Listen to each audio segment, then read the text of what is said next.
হয় দাদা, মিত্ৰতা সন্দৰ্ভত আপোনালোকৰ প্ৰতিক্ৰিয়া কি? কালি দেৱব্ৰত শইকীয়াই এটা মন্তব্য কৰিছিল য'ত শিৱসাগৰত 5টা সমষ্টিত তেওঁলোকে এককভাৱে প্ৰতিনিধিত্ব কৰাৰ কথা কৈছিল।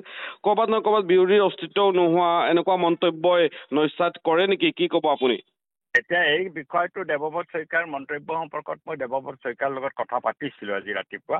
হয়, তেওঁ কৈছে মই গোটেইকেইটা সমষ্টিত খেলিম, শিৱসাগৰত প্ৰাৰ্থী দিম, এই ধৰণৰ কথা কোৱা নাই। মই সংগঠনটো দৃঢ় কৰাৰ কাৰণে সকলোকেইটা সমষ্টিতে শক্তি সঞ্চয় কৰাৰ কাৰণে এই আবেদনহে জনাইছিলোঁ, কিন্তু এইটো খবৰৰ কাগজত ভুলভাৱে অহা বুলি তেওঁ কৈছে।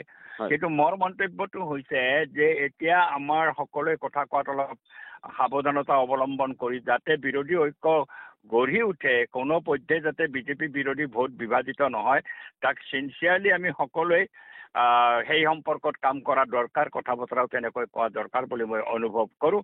আৰু যিকোনো মূল্যত এইখন চৰকাৰ, যিখন চৰকাৰে অসমৰ সমাজ জীৱনক এটা থান বান কৰি দিছে, মানুহৰ সমস্যা এনেধৰণে বৃদ্ধি কৰিছে, কৰ্মহীনতাই ৰাজ্যখন চানি ধৰিছে, অন্য সকলো সমস্যা সমাধান হোৱা নাই। এনে ক্ষেত্ৰত যিখন চৰকাৰে নিৰ্বিবাদে মানুহক উচ্ছেদ কৰি পেলাই ৰাজপথলৈকে ঠেলি দিছে, এই চৰকাৰক পৰাজিত কৰাৰ কাৰণে ঐক্য বুজাবুজিটো গঢ়ি উঠা নিতান্ত প্ৰয়োজন।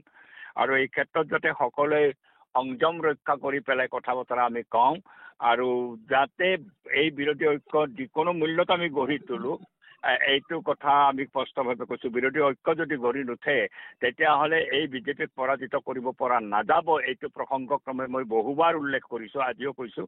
ইয়াক পৰাজিত কৰিব লাগিলে বিৰোধী ঐক্য গঢ়ি উঠিবই লাগিব, নহ'লে আমি সকলোৱে কোনোবাই হাৰিম কোনোবাই জিতিম, কিন্তু বিৰোধী পক্ষত বহি থাকিব লাগিব মুষ্টিমেয় কেইজনমান মানুহ, আৰু এই শক্তি অপ্ৰতিৰোধ্যভাৱে আগবাঢ়ি যাব বিজেপিৰ নেতৃত্বত। সেইটো আমি নিবিচাৰোঁ। এতিয়া বিজেপিৰ মাজতো বিৰোধ হৈছে, আজি অগপৰ মাজতো বিৰোধ হৈছে।